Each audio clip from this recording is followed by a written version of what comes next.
all you literary legends and luminaries. I'm Julie, and welcome to Booksmart. Today's book goes back in time with a musical biography. It's Dreams, The Many Lives of Fleetwood Mac by Mark Blake. So I've read two biographies about Stevie Nicks. One of my earliest memories of MTV was Gypsy, when Stevie Nicks is dancing in the rain and when she is twirling at the end in her sparkling dress.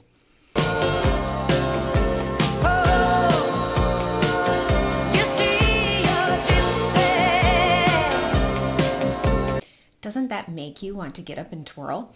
I envied Stevie Nicks' Barbie hair, and I twirled all the time too, so my 6 or 7-year-old self related to her. I thought she was a professional twirler.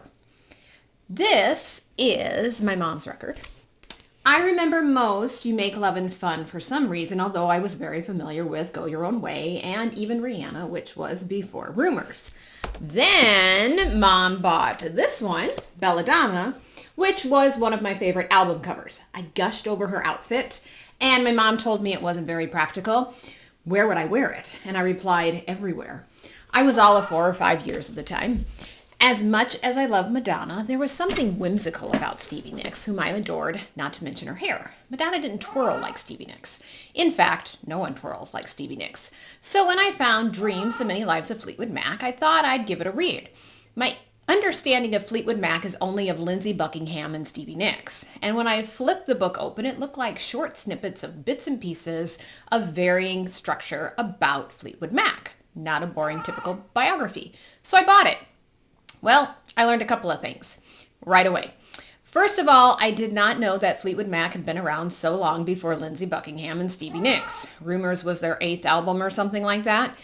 And the second thing I learned right away is that I wasn't all that interested in Fleetwood Mac prior to Lindsey Buckingham and Stevie Nicks. And the snippet structure that appealed to me when I flipped open the book, well, it doesn't work well if you're going to repeat information over and over again. So let me start with the good stuff, or at least the stuff that was good for the Fleetwood Mac story, even if I found it boring. Lindsey Buckingham and Stevie Nicks do not enter the story until page 145. So if you are a Fleetwood Mac fan, not of the Lindsey Buckingham and Stevie Nicks variety, this book is one you must read.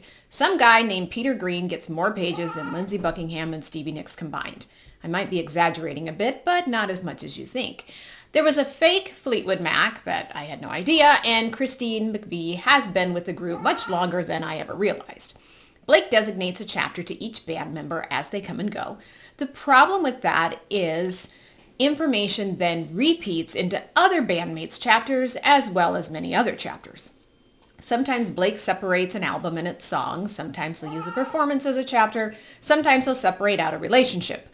The problem is this information gets brought up time and time again. And even his organization didn't always make sense. Some chapters needlessly go back in time and are out of order for a reason I can't figure out. So much for me staying focused on the good stuff. I don't know if I learned a whole lot of new stuff about Stevie Nicks based on the other biographies I've read about her. It was nice that Blake gave many different perspectives as he wrote his short chapters. I enjoyed the continual mentions of Lindsey Buckingham not appreciating Stevie Nicks on stage twirling, which made me giggle. The complicated relationships didn't always get the development that they deserved, but I'm sure other books have focused so much on those that maybe it was fine that Blake handled it a bit differently. But Blake doesn't develop much of anything except Peter Green. What I liked about Blake's chapters is he focuses on strange aspects. For one, the cowbell in Gold Dust Woman, which he references happens long before Don't Fear the Reaper's use of the cowbell, which then became the famous sketch from Saturday Night Live.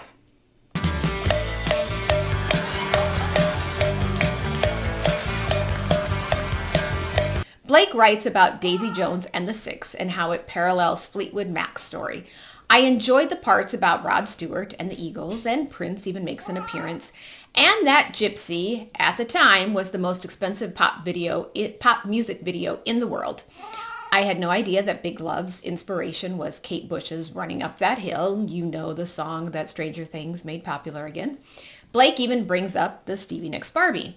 I delighted in these fragments, these little pop-ups of information, but then I grew sad when he failed to mention other aspects. For one, Blake never mentioned American Horror Story and Stevie Nicks' appearance on the show and the use of Seven Wonders. Good luck, girls. If I live to see the seven wonders. While he goes out of his way to connect the cowbell, he doesn't mention this bizarre recurring sketch on Saturday Night Live. Before we go, Lindsey Buckingham, we're going to have to cut your song. I'm sorry, Lindsey. How can you forget to mention Bill Hader as Lindsey Buckingham, who never gets to speak? Blake doesn't mention Stevie Nicks' weight gain and the way the media focused on it, right up there with Hart's and Wilson's weight gain. The book read more like a scrapbook with random stories about Fleetwood Mac without much focus on what Blake wanted to accomplish. The subtitle says The Many Lives of Fleetwood Mac, but I don't know if that was even the right subtitle. I could appreciate Blake's attempt to write something other than a straightforward biography, but readers don't need to read the same thing over and over again. In fact, it aggravates us when the repetition adds nothing to the story and looks more like a critical error in the proofing and revising process. That, more than anything, is my biggest complaint of the book. If you are a Fleetwood Mac fan, I don't know if you'd already know this stuff since I was not all that familiar with the early days of Fleetwood Mac, but I would say Dreams is rather thorough. Peter Green got the recognition he deserved for sure. If you are a Stevie Nicks fan like me, Dreams probably won't give you too much new information. If you are a fan of the 80s and want to giggle with nostalgia at some of the stories, then you should read Dreams. Here's what I love about musical biographies the most, and memoirs too. It invigorates me to their music again. I made a playlist all of Fleetwood Mac and Lindsey Buckingham and Stevie Nicks. The songs simultaneously sound new while also bringing me nostalgia. That made the book worth the read. Thanks for watching. As always, my goal at Booksmart is to get a little bit smarter, one book at a time.